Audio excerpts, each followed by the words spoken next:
especially before I've even said anything. So welcome to the Land Rover bar on Valentine's Day. Isn't that wonderful? Can't think of anything better to do, can you? So here we're going to go talk about a little bit about this wonderful car, and really the car will speak for itself as you engage with it, particularly tomorrow. We're going to talk a little bit about our sales results, the product, the design of the product, and then importantly the engineering story. So let's move on straight away to the next slide. So, you know, Land Rover's had a rapid degree of new product development since 1947. We did 8 vehicles in 55 years. That's really rocking, isn't it? But of course, since that time, in the last 5 years, we've had 4 vehicles. And there's 3 of them are shown here, the other one you'll drive tomorrow. And we had the all-new Range Rover in the 2003 model year, the LR2 in the 2005 model year, and then the Range Rover Sport in 2006 model year. So obviously, you know, joking apart, but we've seen a proliferation of new model activity, and we've really transformed the whole brand from how you used to see it in its wonderful experiential Africa Amazon role to being now, you know, a couple of cars here that are as good on the highway as they are indeed off-road, with developing, in Range Rover's case, on the supercharged car, up to 400 horsepower, yet have all that wonderful off-road capability as well. So really a major transformation of the brand. Globally, we're almost at 200,000, a little short of that, but we'll beat that this year. 192,500 SUVs in pretty much, I think it's 165 markets or something like that across the world. And our year-on-year growth was 4%, which was the green arrow that you just saw. Now in the United States, our piece of that was roughly 47,774, for those of you who are interested.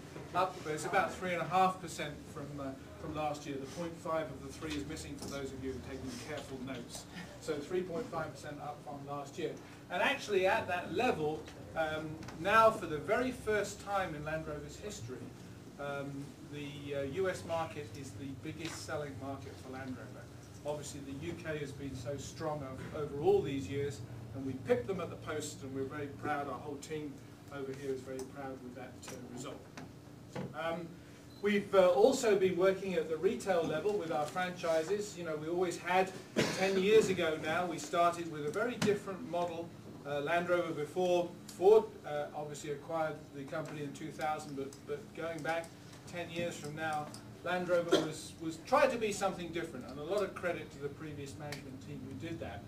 And we set up the facilities to be a very engaging environment and a very different. You know, every brand to be premium has to separate itself from another brand, and I think Land Rover did a very good job about that 10 years ago.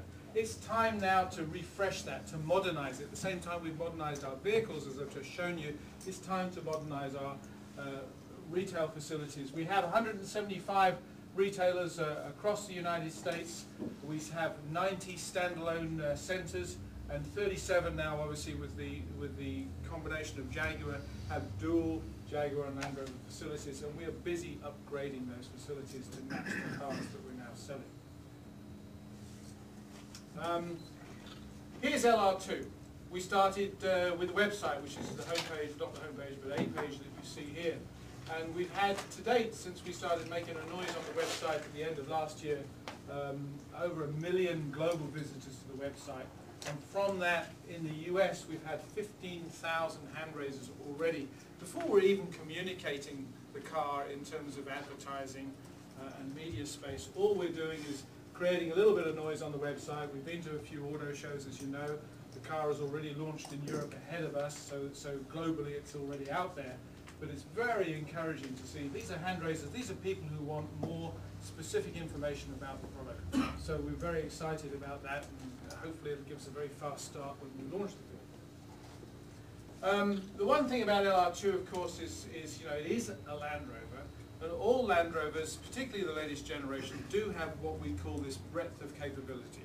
You all know, because you're all professionals in the business, you all know what a Land Rover can do better than any other vehicle when it goes off-road.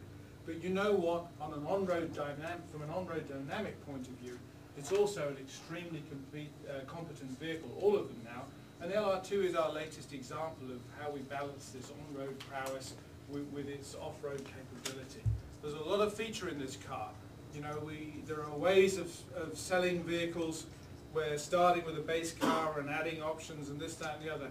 We're basically going to offer just two derivatives of this vehicle. The very first one, and I'll give you the pricing in a second, is extremely well equipped, and there's only really one package, one option package that goes on top of it. And so this is a no excuses vehicle with pretty much everything you need on it, loaded with feature content. And that ride comfort and balance of handling, of course I'm going to say that to you here today. You be the judge tomorrow when you drive the vehicle. You get to drive more competitive vehicles than frankly I get to drive. But I think you'll be very pleased with how this vehicle is set up from a balance point of view. The engine, the powertrain, you'll hear a little bit more about that in the engineering section, which is just coming up. But it's a 3.2 litre inline 6-cylinder developing 230 horsepower. The vehicle will be built at Halewood in northwestern England. It's where the Jaguar X-Type is currently built, and it won in 2005 among all manufacturers in Europe the Gold Award for overall quality. And so we are going to be starting first Land Rover vehicle to be built outside of Solihull, but we're going to be starting with a very tremendous actually background of quality, culture and technology as we launch this vehicle, and are already in the process of seeing the quality of those original cars as they come out. Now, this is just to tell me that we're now moving towards the design segment of the presentation. Now, I'm not a designer, as you know, so you may have to, make a few allowances for what I'm going to say here. Now, those of you who are quick on the pen, you might want to capture a couple of these bullet points here. But, Land Rovers have always been more about the design of the cars have been more about the purpose that you use them for than it's been about here's a pretty car or here's a good looking car or this, that, and they really are vehicles designed for a purpose. And the whole balance of capabilities now that's growing that I touched on earlier between every Land Rover has to be extremely capable off-road. The moment we abandon that, we're really sacrificing our soul. So you can take it for granted that all Land Rovers and LR2 in particular are wonderful off-road, terrific in the sand, as you'll see tomorrow, but on-road as well as an incredible performing vehicle.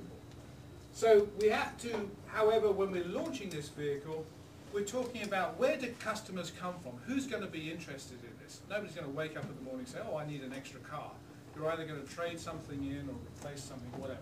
So for us, we believe that several buyers will come out of sedans, particularly in this segment of the market. So we'll be dealing with some buyers who are going to come out of premium sedans, whatever that means to you, whether that's Lexus, Mercedes, BMW, and the like, many others as well, very competent vehicles. But here we're trying to provide a vehicle that gives you just a little bit more, but on road it certainly behaves like a premium sedan, and of course is superb off-road. A lot of functionality. There's a lot of firsts coming into this car in terms of engineering firsts. We'll talk about those in a second. Space and comfort for 5 adults, no excuses. You can see that this is definitely a Land Rover from a design cue on the outside. The vents and the front grille, it has sort of a Range Rover or Range Rover sportness about it. Certainly from our family. And on the interior, functionally we have a terrain response style and all of that capability as well. So on top of that, the jewelry, the watch-like detailing of the head and tail lamps, you be the judge as well.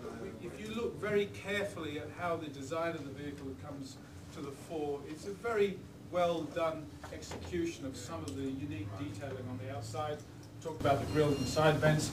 There's this all-round visibility, a very thin A-pillar, which will really help all-round visibility. These days, and I'm not mentioning any names, but sometimes you sacrifice what looks a cute or aggressive looking car from the outside. When you get inside it, visibility is really restricted. That's not the case with the LR2. It's really open and airy. Talked about the handling and the grip. We still have a need to have this car perform off-road when you need it. So it will have short front and rear overhangs. The tip-in, tip-out angles are terrific. And the whole wheelbase, the track, is a fairly wide stance. It looks a powerful car on the road. All of that stuff appeals to your sense of performance. And it really, you know, this car goes anywhere by any vehicle standards, just like any Land Rover does. Next. So here's a couple of the sport elements. You can see the stance, the dynamics of the waistline, low waistline, the sporty, aggressive appearance, wide track, the clamshell hood, which is unique to Land Rovers, and the step roofline on the rear just gives a little kick up there. And not just from a styling execution point of view, but from a rear passenger comfort on the interior standpoint, there's really good headroom back there. This, in case you were wondering, is a picture of the interior of the vehicle. This is the convertible. We haven't announced it yet. It actually doesn't show the rear legroom particularly well because of the angle of the front seats, but you'll be the judge again tomorrow. But it is a very well-equipped interior. It's instantly welcoming when you open the vehicle. You sort of feel comfortable inside. It has, because of the need to attract premium owners of sedans, it has that balance of car and SUV characteristics. There's a lot of attention to detail. All Land Rovers have this command driving position. We all like to sit up above the traffic but feel in control. Well, we can certainly do that in every Land Rover. And if you're sitting in the back of the vehicle, you've got a little bit of raised theatre seating, as they call it in the business now. So it's pretty good rear visibility from the rear, great visibility for the driver overall as well. Interior, you know, there's a bunch of words that the designers would love me to talk about, and I'm not really going to talk about them, but they capture for us what is, you know, perhaps what Land Rover did really lacked in the past. It was a beautiful, wonderful vehicle that went anywhere, but when you got inside it, it wasn't particularly well executed. And now with whole focus on this as a modern vehicle, addressing all of these key areas, including craftsmanship. A couple of us were talking about that at the bar before we started, in terms of vehicles generally, in terms of craftsmanship and touch and feel. And really, you know, there's nothing here that's wasted. Everything combines form and function. It is, you'll be the judge again, good execution. And notice the two sunroofs back here for you know, much more ambience, better ambience in the car. Okay. Next. So with that, that's enough from the bozo. We're now going to talk to the guy who helps put this car together, who's far more important. So here's Rory Omerko to talk about. He's the launch leader on the car. Let's give him a nice round.